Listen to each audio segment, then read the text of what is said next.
It's episode 98. We're back. Brian's back. He did not leave us. The rumors were not true. He's still here. I don't know what websites you guys are reading, but he's here.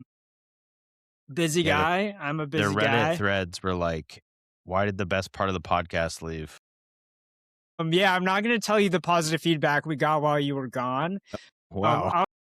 Yeah. You told me you didn't listen, so you'll just fair. have to either listen to the second episode where we recorded and had a 5-minute segment on how everybody loved the other your sub. It might create this awkward Luis Castillo, Bryce Miller situation. Although I'm not piggybacking with anyone, Kevin. Bryce Miller's never going to be piggybacking again. We'll get into that. Yeah, that's true. How are you, man? It's been a while. Traveling the country like a real teacher. Getting out there. Spent some time in Phoenix for a weekend for an AAU basketball tournament. Let me tell you, that's life. Just traveling the Under Armour circuit, Kev, like the UAA circuit. The UAA circuit, and then came home for a day and went to Cleveland, Ohio for 8 nights. Are you okay? I think I'm okay. In Cleveland, Ohio, man. Hey, Cleveland's kind of cool, actually. It's a lot. It was better than I thought. Yeah. 8 nights is a lot anywhere. Were you there during the Eastern Conference Finals? No, I was there during the NBA Finals, and so if the Cavs had made it, that would have been pretty cool. But in retrospect, that seems silly because the Knicks clearly were better than everyone. I mean, how do you feel about Taylor Swift attending the Cavs game with her fiance and then becoming one of the several Knicks celebrities at the very end? Like the very next series. I'm not here to criticize her fandom. She can cheer for whoever she wants. She did it right. I think she was there to support her partner's team. Yeah. But she wasn't wearing like a Cavs jersey, like she's that's a good not, point. That's a good point. She was just there being like a good partner, like we've all done at some point. Yeah. And just rooting for that team, when you don't want to. I mean, it took my wife a good 10 years to say go prep. So as a Garfield High School graduate, one of the first phrases that JJ's beginning to put together mini sentences and things, and I'm on parental leave, so I'm just rolling out with Mariners t-shirts all day long. He has a little Mariners hat, and this morning as we were leaving, he pointed at my shirt and said, "Go Mariners." Let's go. Are you kidding? My heart melted, but it also kind of broke at the same point because I was thinking, man, you have a long life ahead of you. Yeah. And that Go Mariners is going to be either a very happy thing or a very sad thing. Yeah. Hopefully you're with us now, JJ. You're a part of us. This is great. The poor guy, man. The poor guy. Yeah. What do we got in store for our listeners who've made it past this horrendously long intro? This is not horrendously long. This is what the people come for, Kev. First of all, they saw my beautiful bald head and they're like, we're back, baby. We're going to talk about a visit I made to a very cool sporting event today. Give people a little preview in case they're going to the World Cup later this week or next week in Seattle. We're going to kick off some Mariners talk and figure out if we're happy with where they are right now. Then we'll get into a little bit of the new ownership groups or potential in Seattle. New ownership people, I should say. Yeah. Give a little update on the Storm tanking for all those on TikTok who are criticizing my take. And then we'll do some top 5 to wrap it up. So, yeah. Let's kick it off with today, man. So you were there at 67,000 plus. So for all those listening and for my mom who doesn't know what's going on, it's the World Cup. I went to the World Cup today, Kev. And actually, when you say that out loud, my wife and I did that a few times today. It's kind of wild. Like it's not the top of my bucket list, but it's pretty close to go to a World Cup match. Feels weird being in your own city. Feels like you should have to travel far away, like many people, some of my friends have done in the past. But it was a absolutely electric atmosphere. It was awesome. So how did you get there? That's like physically today, or how did I get tickets? Well, yeah, you can start with how you got tickets because I think that's interesting because it was a sold out game and you're a local Seattle guy. Yeah, so people talked about how expensive the tickets were, and we certainly paid a good amount of money for them, but we paid what I would call reasonable for where we sat. We sat in section 131, row Q. Well, you were on the lower bowl. We were very low, very close to the field. We won 2 tickets in the Seattle Reign season ticket holder lottery. And was this a byproduct of them taking 3 games from you to Spokane? No. Which you complained have about. Have I thought about that I won the lottery because of my complaining? I have thought about that before. Like, did they note it and they try to keep me as a season ticket holder? And am I okay with that? Yes, I am. I don't know. Could be. So you, as a season ticket holder, you were already entitled to this. So here's what's interesting. The Sounders did the same thing. They had a lottery as well. Obviously, there's more season ticket holders for the Sounders, so you have a less of a chance. Our friends who we sit next to did not win the Reign lottery. So we won just randomly, I guess. When you win, there are 2 price categories. They're both expensive, but they're cheaper than what you see on SeatGeek, just to give people the perspective. And they say when you win, they just charge your card and you get the tickets you get. So you have to be willing to get these, tickets that are in the multiples of hundreds. And you have no idea what the group is. We didn't know what game we would get or where we were going. So when we won, and we won Belgium, Egypt, we were quite excited because other than going to the United States game, Belgium, Egypt is an awesome game in Seattle, right? No offense to the other matchups in Seattle, but be able to see Mo Salah on Egypt, one of the most famous footballers in the world, and to see Kevin De Bruyne and Lukaku on Belgium, like, it's pretty awesome. So wait, but slow down. I mean, obviously Friday would have been the game, right? This coming Friday would have been. Yeah, I will get to that in a second. Yeah. But this game was awesome. And so how we physically got to the game is we were very intentional with our planning. And I this could be tips for people as they go to Friday's game against the US Australia. So we stayed in Shoreline with my mom last night. We spent the night in Shoreline intentionally to light rail into the game. But when we got on the light rail around 9 a.m. for a noon game, the security gates open at 9. You could go in as early as 9. We didn't plan on going in the stadium that early, but we wanted to get down there and see what it was like. So if you get on the light rail as north as Shoreline, ahead, like more north than Northgate, there was nobody on. It was fine. Like, it was not crowded. And then Northgate picked up some people, the Roosevelt Station, University of Washington, Capitol Hill, right? But it wasn't crazy crowded. It was standing room, but it wasn't crazy. And then you get off at Pioneer Square. They don't let you go farther south, right? Well, interesting. So you can't go into stadium because it's all secured. You cannot. It's all security. Yep. Okay, this is good insight. Yep. So if you're coming from the south and you light rail, you can, I believe, get off at the stadium, but you can't I think it's because of where you have to enter the stadium, which we'll talk about in a second. This is what they did with the Super Bowl. Yeah. Okay. So we got off Pioneer Square, which is great because I had heard Pioneer Square was a cool festive atmosphere. We walked with a bunch of people. There are so many volunteers with signs telling you where to walk, which is good for people coming from out of town, right? We knew we were going, but still it was like very clear where you should go. Pioneer Square was cool. They have a huge big screen there. All the restaurants were open down there, and they're very cool food options.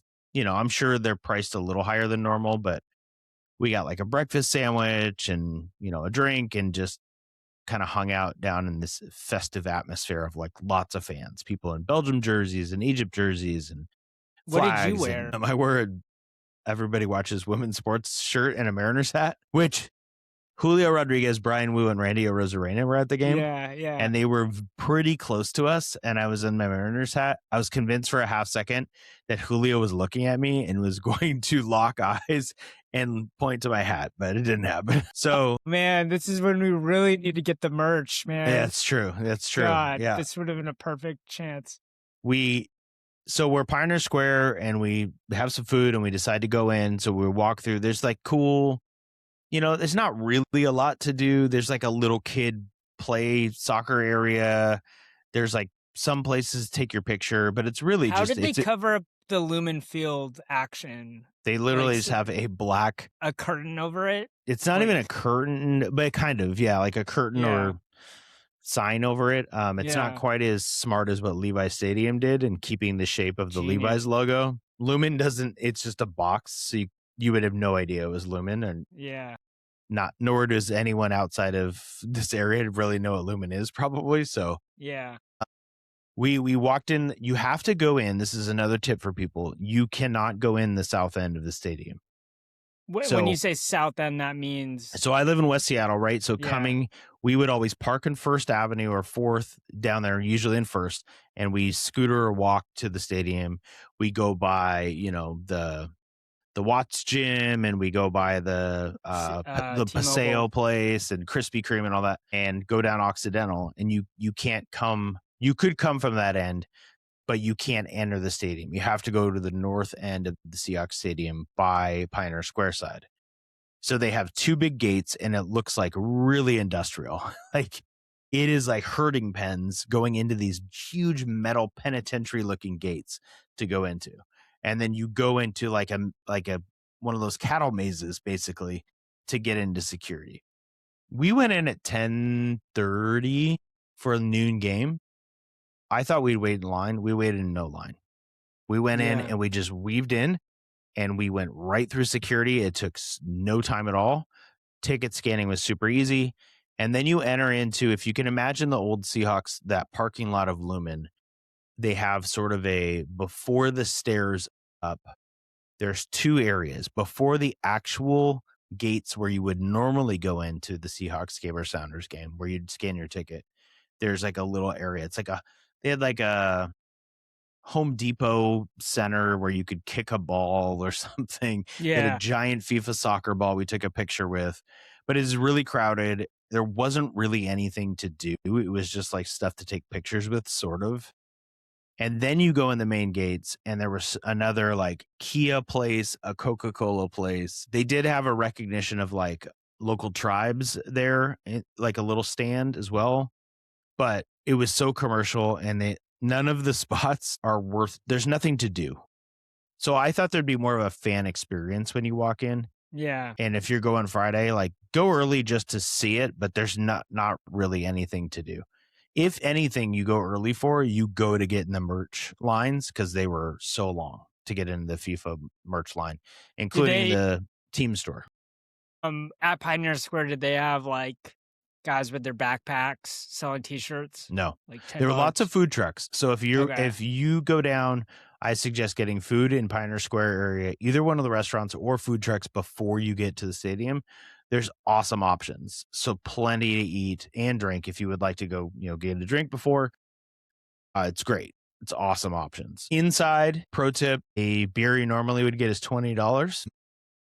I did get a souvenir Coca-Cola cup that says Belgium versus Egypt. So we're excited for the cup collectors in our lives. Very cool. Shout out, I think, to both of our fathers who collected souvenir cups. Their food seemed overpriced. There was funny signs over some food, but not others. So like Ivor's had a sign over it, but not Tutabella. We were like, why? I don't know. So I'm not really sure what was going on there. When you get into the match, they are really making sure they check your tickets to go to your seats the first time. And then when the match started, no one checked your tickets anymore to go to your seats, which was not problematic. There wasn't like people trying to steal seats, as far as I could tell. There was a lot of confusion on where seats were for a lot of out of towners, right? Which makes sense. Any new stadium, people are trying to find their seats. But in the stadium, so many Egypt fans, so loud. I saw something on the internet said 60-40. I think it was more like 75-25. Egypt fans dominated the stadium. And you had no horse in the fight. You were just... We started rooting for Egypt, just got caught up in the people around. Like most of the people around us were rooting for Egypt. Some guys with great like noisemakers, and they were doing chants, and like, it was cool. It was awesome. Yeah. So yeah. But no, yeah, I was excited for both goals from both sides. It was exciting soccer. The field looked amazing. If you go online and see the reviews of the stadium from people internationally, they think it's like majestic. Like it's an awesome stadium, which is so cool. Like, yeah, obviously it gives you pride. Yeah, they're obviously not Seattle. Reading the local media that says the new owner might need to renovate a new stadium. Yeah, that's capitalism at its finest. That's clearly coming from somebody who wants to buy the Seahawks, right? Yeah, which we'll talk about later. But It was very cool. I would say the biggest thing if you're going later, if you're going Friday, if you're going July 1st, to any of these matches, is definitely go early, but don't expect there to be a lot to do when you go early. Go early to enjoy something to eat or drink before you go in. Get to your seats for the warm-ups. I mean, it's cool to watch these teams warm up. There's plenty, like when the pregame with the giant flags and the anthems is worth it. So get to your seats half hour before. Certainly if you're going to the US game, like to be there with that, it'll probably be 90% US fans. It's going to be bananas. It's going to be so cool. Like to think that my gosh, two out of town, awesome. 2 out of country teams filled the stadium. Right. Like I cannot fathom what it's going to be like in loud. Pioneer Square in Seattle. It'll be in just fun. That stadium district. Yeah. Are there any Mariners home games the Yes. same day as these World Cup games? Same day. Good question. During the same time, Mariners had a great giant schedule poster up when you go down. So we left going south, which was super easy. Nobody leaves going south. So we were it was less than a regular season Mariners game walking south. Part of it is because the traffic. This is one more tip I need to give listeners. First Avenue South, if you're going in the south end, you cannot go towards the stadium driving. So my new driver in my household, my son Lincoln, had to pick us up, which is very exciting. Well, that is but he great. Had to pick us. I know, it's great. The amount of stress I feel for your poor son. We had to pick us up really far south. We scootered very far because he couldn't come towards us like where you normally would. So that's another thing to keep in mind if you're traveling to the game. But the Mariners do. They play. They had a huge poster with Julio on it with dates to get tickets, which is super smart. I was just scrolling randomly looking for stuff about the stadium and how people thought about it. And there were people saying how excited they were to go to a Mariners game while they're in town for the World Cup. So I think the Mariners will have some international visitors. Well, they definitely will. They play 4th. Friday. They play Friday against the Red Sox at 7:10 p.m. If you are a listener and you're going to pull off the doubleheader, please let us know. I mean, USA Australia at noon, hang out down in the area, and then go to Mariners Red Sox that night, which does it I think it'll be could you imagine the come down after watching Team USA win and then watching I don't know, Steelheads jerseys, Juneteenth celebration, like it's probably going to be a fun night. Oh, we don't know who's pitching. We don't know. We'll get there. We don't know. God, we could get a piggy. It could be a piggyback game. Yeah. Oh my goodness. So I don't know. Did I answer all the World Cup things? There you go. I mean, hopefully people who are going can actually use that information and say like, because I didn't know what to expect. I had heard all these things about what you could or could not do. Like FIFA advertises do not expect to park. So we didn't drive. We could have driven and parked in the south end.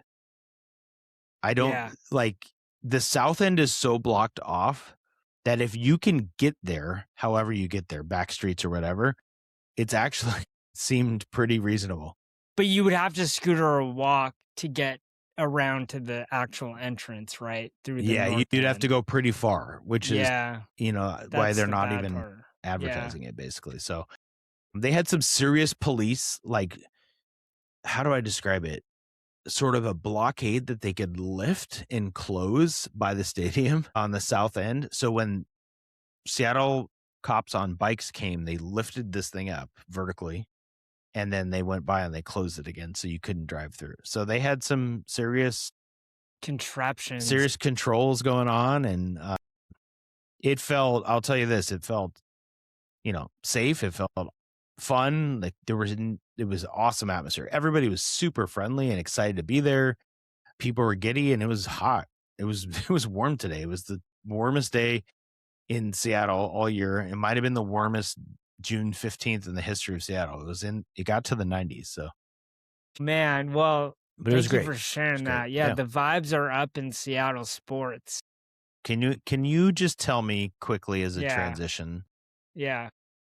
Think of 2 things on your sports bucket list that you haven't achieved. Because here's the deal. You went to the Super Bowl this year. Yeah, I went to, and I saw them win. which is that's pretty incredible. You've been to a Husky football national championship game. Yeah, they've lost. But you still went to the national championship. Yeah. So you've been to the Super Bowl and you've been to the national championship game in football. Yeah. So your bucket list has got to be pretty short, don't you think? I mean, I think definitely the Final Four. Okay. With the Washington Huskies in it would be probably the next. Not thing. LMU. Yeah. You just skipped right over that. You didn't hear me say that? Yeah, LMU is just no chance. I don't understand. Okay. Stan Johnson, 7 years. I don't get it. Okay. Well, we don't want to get Kevin in trouble. I'm throwing him under the bus. Yeah. Okay, so I would say definitely that. And relatedly, like in 2 years, LA in 2028 is hosting the Olympics. They had a drop of tickets, but by the time Christine got into the lottery, but by the time it hit her, most of everything was gone. Like, unless I wanted to see Group B of 16 or whatever rowing there was left. Well, like, it might be awesome. Yeah. I mean, it's pretty scarce. And I guess buying tickets ahead of time, like, there's a lack of information. So you just have to be like, okay with whatever you get. Right. But at the point that we were buying tickets, there wasn't really like the thing that I really want to see is a 100-meter final. Like that would probably be the second thing on my list, would be sometime in my lifetime to see the 100-meter final in the Olympic Games, to see the fastest person. I think that's a good one. I was thinking of, I mean, this is a tricky one, but the USA men's basketball team in the Olympics would be pretty incredible, but I kind of want to give it a caveat. So like the last Olympics with LeBron, KD, and Steph, like whatever whoever's on this team in 2028, you're like, it's not gonna be the same. You know, you don't want one of those teams that is not quite as exciting, but I wouldn't obviously would still check off the bucket list. I think a reasonable one is the Mariners World Series game. You know what? I should have said that, but I think it can happen. I mean, if they go, it's achievable. It can happen, but I never thought I'd go to the World Cup, and that is now, I think that's checked off the list. I don't know where it was, but you've checked off more than I would get to check off. Like, I haven't been to a Super Bowl. I haven't been to a college football playoff game. I haven't even been to a Rose Bowl back in the day when they were there. See, that was the Rose. I haven't even gone to a bowl game. Yeah, Rose Bowl, I got knocked off in 2019. They lost that game against Ohio State, but that was like a huge one just because of the tradition and everything with, like, my family had gone to that game generations ago. So I think that's pretty cool. Yep. That's awesome. Speaking of the Mariners. Yes, sir. I think it's kind of nice because, like, we haven't talked for a month. And so, like, you might have fresh opinions on things. Let me I mean, you've been watching. Yes, of course. Kev, let me tell you.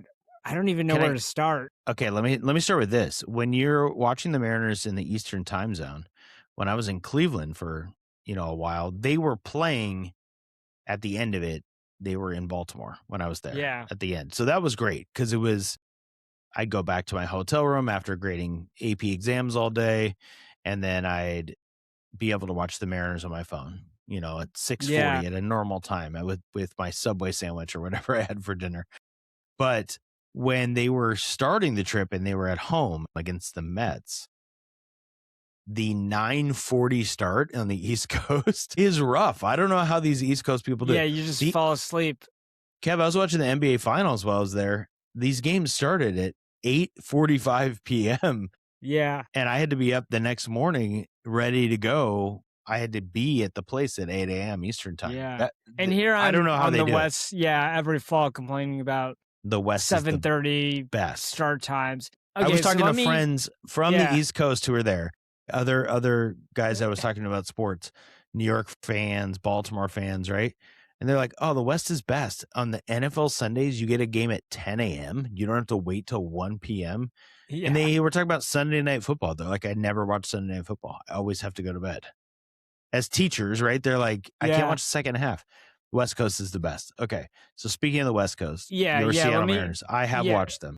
Yeah, so let me give you where they're at as of 9:27 p.m. They're 37-36. They're currently on a 2-game losing streak. But they are in first place and they have a plus 20 run differential, which is the second best in the American League behind the Yankees, who are at a 107 run differential, even with Aaron Judge on the IL right now.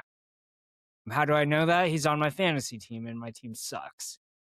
Okay, so besides all of that, and based on what you've seen maybe since we've last talked, are you happy with where they're at? Happy? No. Am I fine? Yes. Because they were floundering when we talked before, like 4 or 5 games under 500, right? I feel like if you're at 500 above, even when you're playing poor, like they went 4-6 on this road trip. Okay. They went to Detroit, Baltimore, and Washington. And in some ways, if you looked at the records, you'd say they should have had a winning road trip. Certainly 5-5. And they were very close to that. But this team is shattered right now. Like they hopefully are coming back together starting tomorrow when people Cal start Raleigh's listening to this back. podcast. JP is supposed to come back. So JP and Cal coming back certainly helps. That makes your lineup very different looking versus the lineups they were rolling out in Baltimore and Washington, with no offense to these guys, but 5 through 9 was like Pareda, Wisdom, Bliss, and then Bliss turned into Mastroboni. And then they would just finish the lineup with, thank God, Colt Emerson. But Cole Young's leading off, and he's doing fine, but I certainly will not. I will be very excited to see JP leading off again. He's such a good leadoff hitter with the way he gets on base. And now you slot Cole Young down at 7 or 8 with Emerson at the bottom, and all of a sudden your lineup looks a lot better. So I think I'm fine because they're so hurt. Cal was injured. Naylor got hurt at the end of the trip. Randy got hurt and didn't play the last 2 games. Donovan obviously is out. JP is out. They're just banged up all over the place. I mean, they got Luke Raley and Canzone hitting bombs left and right. But they can't do it every game because they're not all-star players, even if they're playing above where they should be. Naylor's totally banged up. Yeah, I think they're fine. I don't know. What do you think? Yeah. I mean, anytime you have a road trip, I think 4-6 is not obviously what you want, but it's better than 3-7, and it's closer to 5-5, which I'm okay with the 4-6 road trip, especially with how beat up they are. I'm really interested in your thoughts on like the rotation right now because I don't have it in front of me right now, but they basically have the next 2 starters set, but then they're going. Gilbert is pitching Tuesday. Yep. And then George Kirby is pitching Wednesday. And then they have a TBD for, I think I have this right, for Thursday, who should be Brian Wu. So it's a little concerning, I guess. Does that mean something is wrong with Brian Wu? Does that mean they're saw somebody piggyback him? Like, yeah, and I also saw somebody say, well, that means Kate Anderson's coming up. Like, I don't think that's what's happening here. I mean, but it's not a crazy, he is like, it's one of those things where it's like, but he's going to come up and do what? Like, where's he going to go? 7-man rotation. They still have 6 starters. Okay, so obviously Kirby and Wu have scuffled on the road, right? Yeah. Recently. Hancock had a bad start at Washington, but Hancock's been great. Everyone has a bad start. Castillo is the one that everybody wants to kick out of the rotation, and certainly he didn't help himself in Washington, but neither did Josh Naylor by throwing a ball 17 feet behind him on a routine play to first in the first inning. Miller is the one that is just absolutely awesome. He's so good. But I don't know. Are you worried about Kirby or Wu? I'm not worried at all. I think it's just like starters are, I mean, what do you expect? Like, they can't come out there and throw complete game shutouts every time. Like, they're going to have bad starts. It sucks when they happen, back to back. Yeah, I mean, I think the problem is, get a little worried, but like, right. The problem is, they can have a bad start, but we're looking at Logan Gilbert, and he's now at a 3.62 ERA, which I would take. Yeah. But Kirby's at a 4.07 and Wu's at 4.28. And Castillo is still at a 5 ERA. And if those are 3-year starters, that is not I don't know. I don't know what league average is, right? I guess probably 407 Kirby's is probably league average, but we need them to be better than league average starters. And they're not necessarily doing that. Whereas Hancock and Miller certainly are. The 6-man rotation a lot of people have been talking about is killing the bullpen. I'm not sure I totally get that argument. I mean, I get it from a standpoint like of you're down one less pitcher, right? But yeah. but I heard on the radio their argument was like, well, then you're forced to pitch Davila in this game in Baltimore. Which he pitched fine. Well, my argument is, okay, so let's pretend you don't have that. Are you pitching Castillo in that spot in the bullpen? Is that what your argument is? Because one of these guys is just going to the pen, right? And that doesn't mean Davila's not pitching in that spot. Yeah. And it's not like they have some guy in AAA who's this stud reliever that they're holding back. They're holding back a bunch of guys that keep sending up and down anyway. So I don't know that it really, you're just talking about if you don't do a 6-man rotation and let's say one of them goes on the IL, one of these starters, then you're bringing up a AAA pitcher essentially to throw into the mix. That doesn't make your bullpen better. Yeah. It doesn't make you win more games because of that. So I don't really get the argument that it hurts the bullpen because you have a 6-man rotation. Now, if you want to give me the argument that that's why Brash is on the injured list and that's why Criswell's on the injured list because they pitch too much, there's an argument to be made there, right? Because they're pitching maybe too much. I don't think that's what anyone's saying because Brash wasn't pitching that often, but they're certainly taxed in their bullpen right now. I'm not confident in a close game with what they have. Rolling out our closer. Well, that gets me to Munoz is what I want to do here is just I'm going to give you 3 names and I want you to give them a grade, A through F grade. Okay. How do they grade AP tests, by the way? I don't think I'm allowed to talk about it. Okay. I mean, well, I can talk about that they give it a score, but I can't talk anything else about it. What's the score? Like a 4? Like it's 1, 2, 3, 4, or 5 for the total test. You know, a 5 is like through the charts. But let's do A through F, but I need to clarify with you. Are we talking about 2026 grade inflation or are we talking about like when you were in high school? What grades were like? We're talking about, here, I'll give you the scale in my head for letter grades. Thank you. F is fail. Yep. C is average. A is exemplary. Like A is all-star?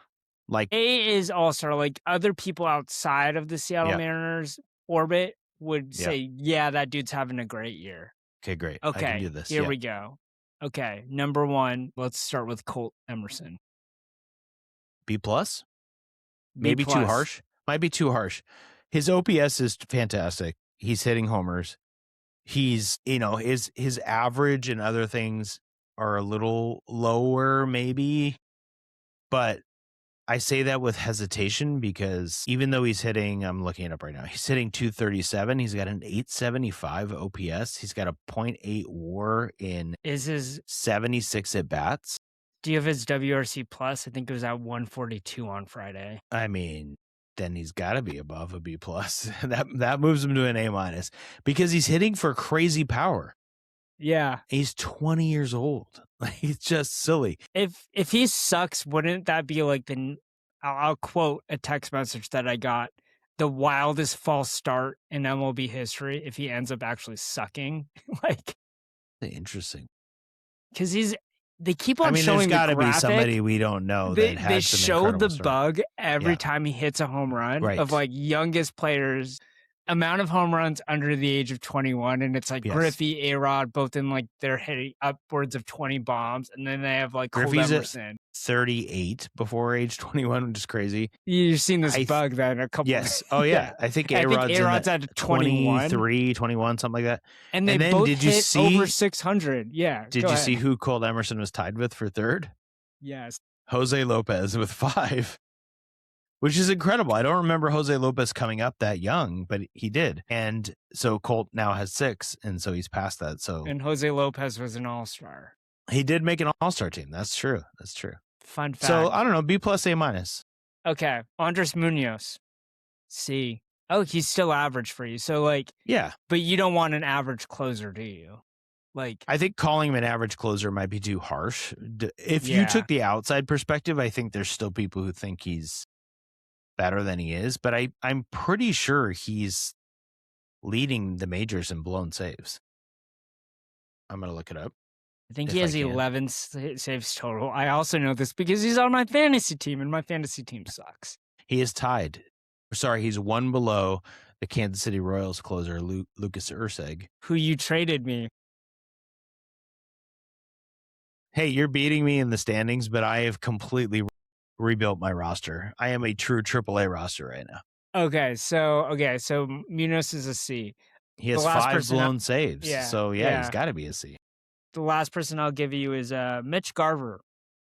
And this is interesting because what's going to happen tomorrow when they activate Cal Raleigh? Pareda's going down. I don't have any sources on that or anything. But you think for sure there's no way they're going to send down Garver first of all, any shape or form. I like Pareda. I think he's been fun. He's horrific at the ABS. And Garver's amazing at it. Garver's really good at it. And Mitch Garver, I'm going to go B, maybe higher. Maybe that's crazy, but I want you, I don't have the time to do this. We don't have the time on air to do this. I want you to find a better backup catcher. Yeah. In terms of numbers. I'm sure there's 5 or 6 of them. And he's completely happy in the role, too. I think he is. I mean, they gave him the shot. They like him in the clubhouse. He's good at the ABS. In fact, I think they should probably put Refsnyder on the Phantom IL and keep Pareda up, maybe, with Garver, and Garver can be the right-handed DH bat on that was is this the end of Refsnyder, I think, was like, because it's him and Pareda, right? Like, I wouldn't make it the Pareda's end. I would just give him, he's got a knee injury of some sort. He's mentioned, so I would put him on the IL, but also Pareda has options. I mean, it makes sense to send him down. I don't know if you really want to carry 3 catchers, but they're not using Refsnyder right now, which makes me a little skeptical that he's going to. Like, they were really using him. Remember, they were leading him off. They were hitting him cleanup. Like, Dan Wilson was trying everything in his power to get him going. Kev, this will be interesting what they do, because as people listen, I'm trying to pull up the schedule here one more time, if I can do it here. So they have the Orioles here, right, coming up, and they're going against 3 righties. The Orioles' 3 best right-handed pitchers, which is not good. Then they go Red Sox, and the last I checked, they're supposed to face 3 straight left-handed pitchers for the Red Sox over the weekend. So what does that mean in terms of a Refsnyder move? What does it mean in terms of they already sent Patrick Wisdom down today before they even activated anyone. So that could also be the move with Cal. I'm guessing that's the JP move, but that's pretty left-heavy. So yeah, I don't know. I don't know what they're going to do there. It'll be interesting. Yeah. But by the time you listen to this, we'll know, I think. Whoever's listening. Unless you're a morning listener, we won't know. Yeah. Yeah. Shout out to the morning listeners. Yeah. I do know what is going to happen. What's for that? Sure. The Storm are definitely going to lose another game. Whether that's today, tomorrow, next week. Why are you so sure, Kev? Why are you so sure? Because I saw them lose against the Valkyries, and they just don't have any offensive firepower. There's just so many things that I'm like, it's kind of an enjoyable watch, by the way. Yes, because totally. You want them to lose, but then if they win, it's like, wow, they're played out of their minds to win.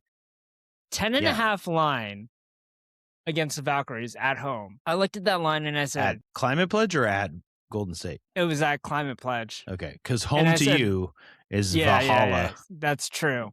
Yeah. So 10.5, I was like, there's no way they're going to lose by more than 10 points at home.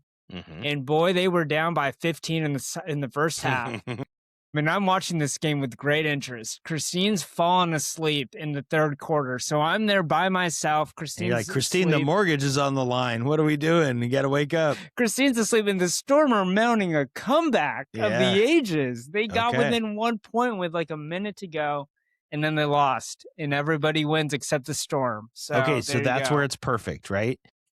They are entertaining. They're running out Awa Fam and Malunga together.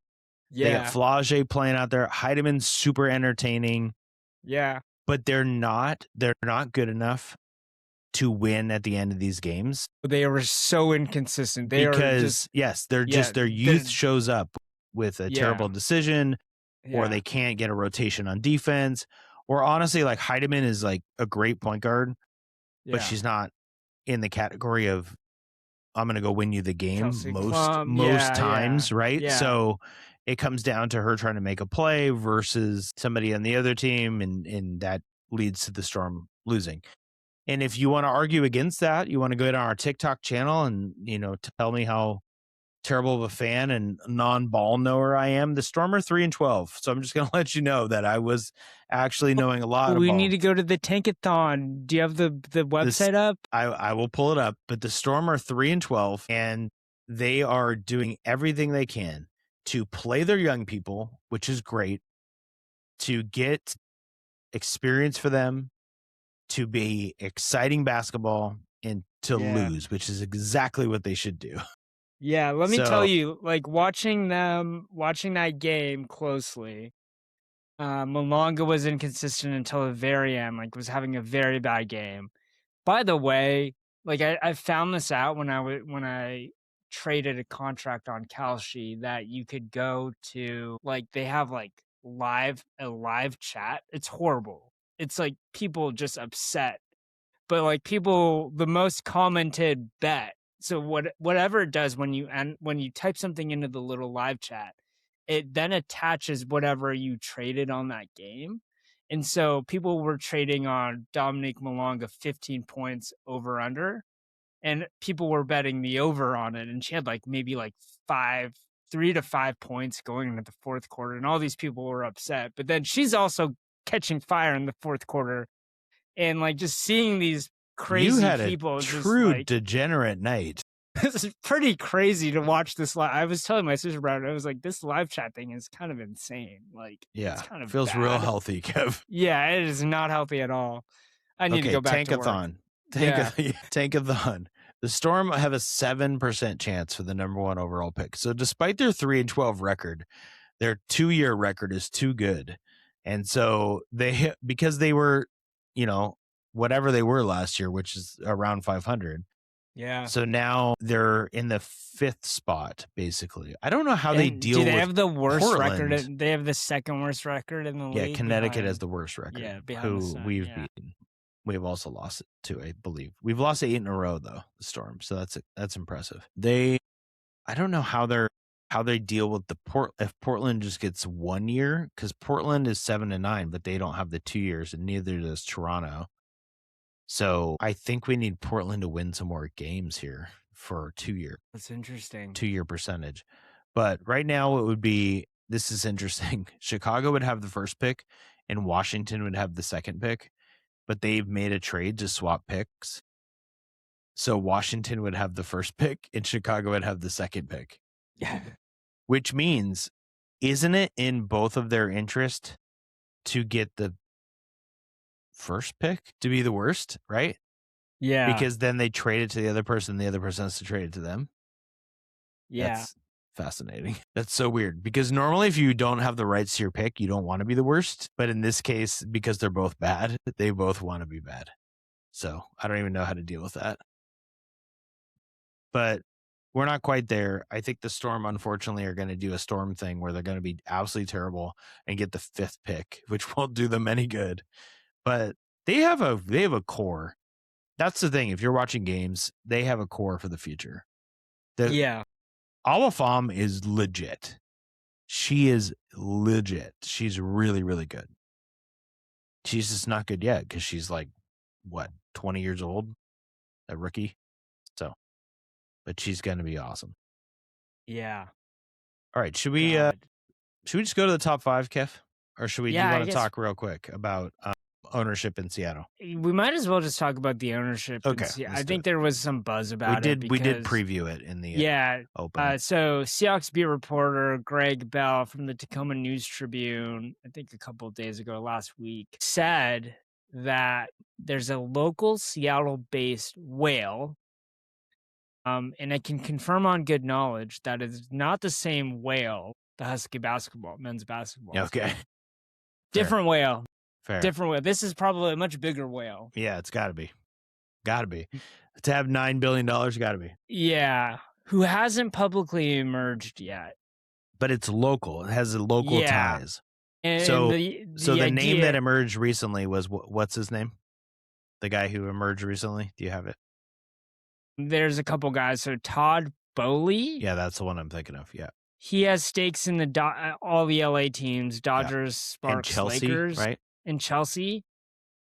And he's working with some partners. He's weighing a bid.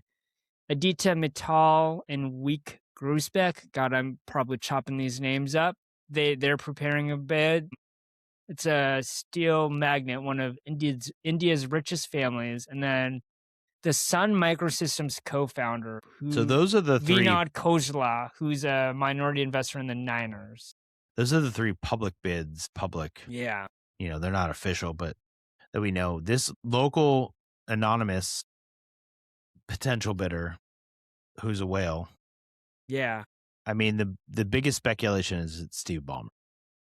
Yes, which makes sense. What other local billionaire? Yeah. And I think, didn't Greg Bell say like we would know who it was too, or something like that? Or yeah, I think. they alluded to it's somebody that everybody knows. I mean, it can only be so many people. Seattle Steve might Ballmer, have a lot of money, but there's not that many. There is Mackenzie Scott, Jeff Bezos's former spouse. She's another person. And I think Bill Gates said no. So, yeah. So we'll see. But it could happen. I think they're going to wait until after the World Cup is out, and there'll be more buzz about it, like more. But it seems like the momentum says they're going to have a new owner by week 1. Maybe the paperwork's not done and all that, but I think they want to fast track this, which is very different than the NBA, which has been slow rolling us forever with the Sonics. I was just thinking 2026 summer, Silver alluded to the next steps would be coming out sometime maybe around Summer League, July. What are we doing next? One local story that is interesting is that Melinda French Gates, Bill Gates' former spouse, has now invested in the Kraken as an owner. And she's joining Samantha Holloway. It's very, very cool. And Melinda was very clear about this is about the Kraken. But the speculation is this is helping for an NBA bid. Like they needed another big name. They needed another person with deep pockets to add to this bid. Samantha Holloway's quote about the bid in the article about Melinda French Gates joining the Kraken ownership group was, the city of Seattle certainly could use an NBA team, and the fans here are ready for it. If that happens, they will buy their Kraken friends beers because it wouldn't have happened without them. So we are hopeful, we are working on it, and stay tuned. Every time they say stay tuned, Kev, every time. It's like the ultimate. It's like the end of a Lost episode where they give like that was a throwback. I don't know. No, that's okay. Any really is Netflix show, any good TV show that wants to suck you in. Yeah, you just the next episode thing comes and it just comes across your screen, right? And you just let it roll into the next one. Yeah. And the poor people that are covering this and have to come up with another headline. Yeah, God. But the stay tuned. It's never like we hope something's going to happen. Yeah. Right. Samantha Holloway has said, we're bidding. Yep. Lywicki has said, we're bidding. And they're saying, stay tuned every time. I don't know. Can we just make it happen? It would be, So I think Russell Wilson has some money to spend. Get him in the ownership group. I don't think the people are ready for it based on. Hey, you were right. You were right. Didn't you say CBS was where he was going? I think I did. That's the best fit. Yeah. Okay. I didn't know that. Well, you broke news to me here today. This is great. Thanks, Kev. Appreciate it. Let's break some more news here. Top 5. Okay. I thought you really had like breaking news. No, I have no breaking news. Excited. I'm trying to do this thing. I read this really good book about focusing on the thing in front of you. It seems like such great advice, but man, boy, do we need reminders in our society to not multitask. Yeah, that's true. That's true, Kev. U.S. men's national team. Can you name the 5 players on the team that play on MLS teams? That's a good question. There are 3. let me count just to make sure. 3, 4, 5, 6, 7. There's 7 players on the 26 man I can name roster. 3 for sure. Okay, go for it. Christian Roldan. Yep, plays for your Seattle Sounders. Dub graduate, dapped up not Dante Pettis, Roma Dunze in one of their exhibition matches, which I thought was cool. They didn't know that each other went to UW. So really? Weird. That is funny. Seb Berhalter. Yes. Yeah. Actually, there's 8 because I missed the Whitecaps. Okay, so Berhalter. Fun story about Berhalter. You ready for this, Kev? Yeah. So his cousin just graduated from Seattle Prep.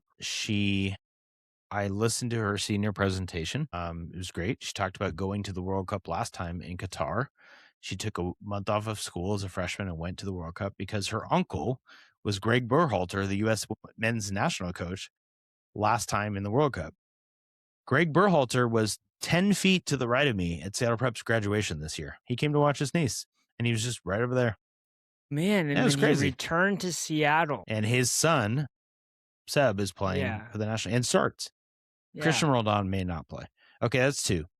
The starting keeper, Matt Freese, is also New York City national or MLS player. And now is when it's going to be harder for me. Do you want me to give you some hints? Is Tim Ream? Yes. Yeah, center back, starter. Okay. And now Charlotte I think FC.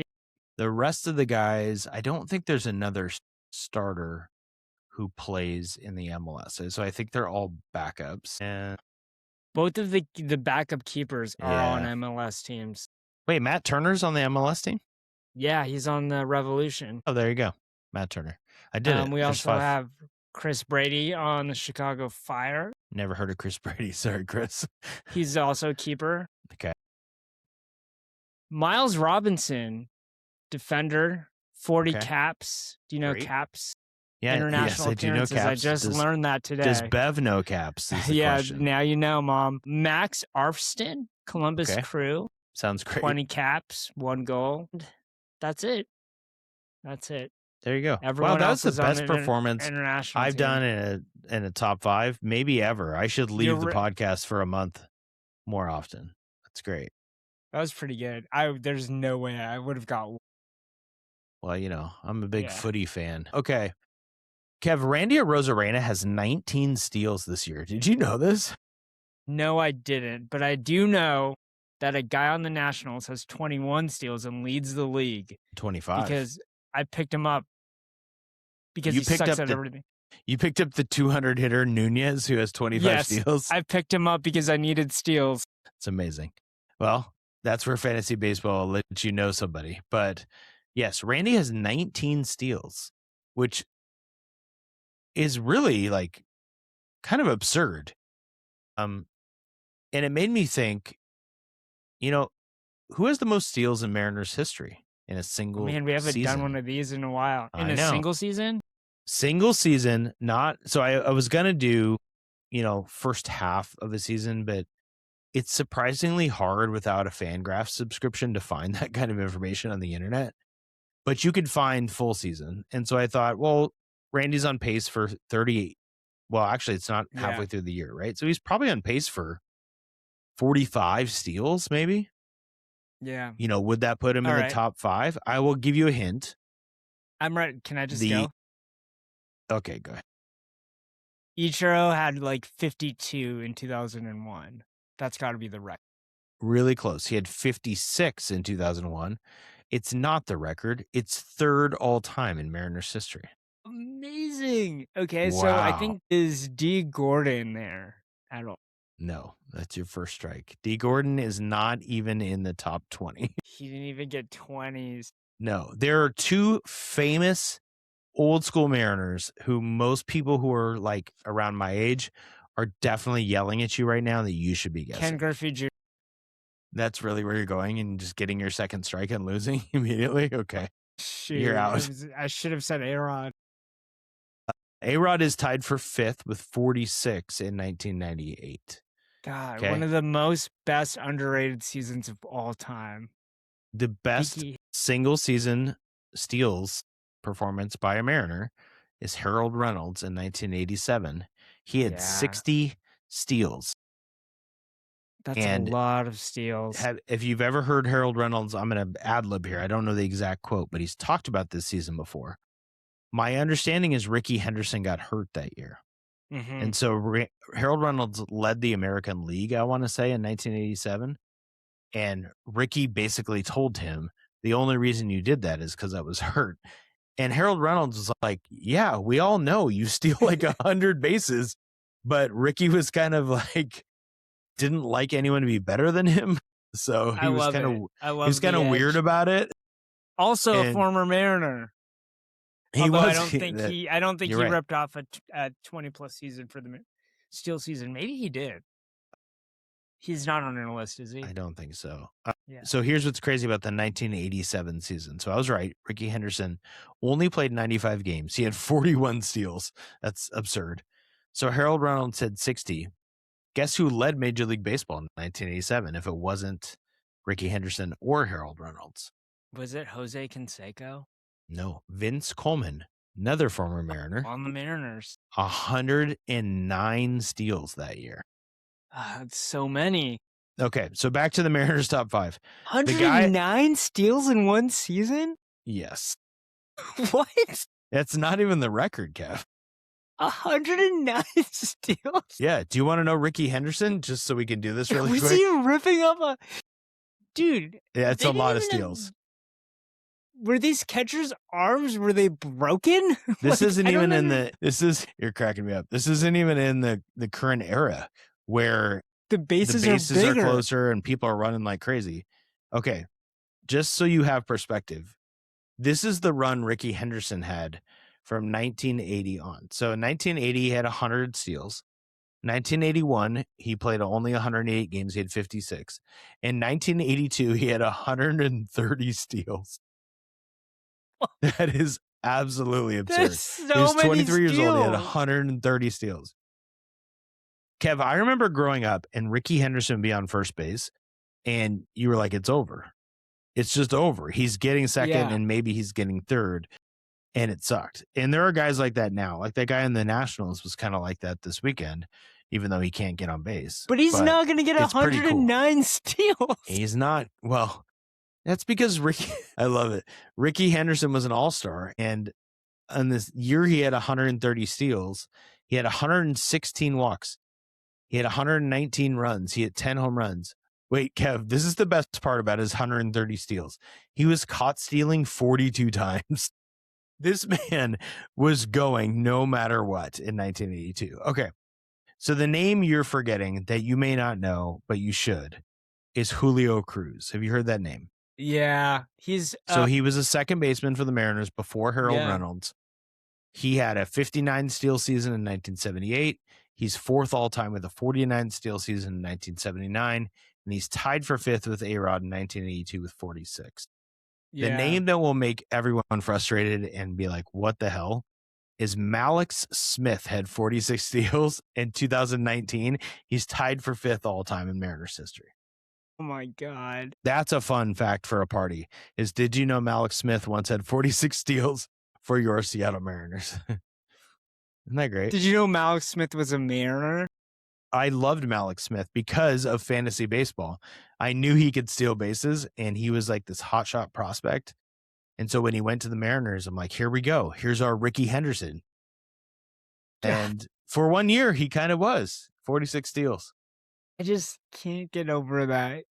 That is like the steroid era where you just like guys were hitting 60 bombs. Like that's ridiculous. And there's an explanation for it.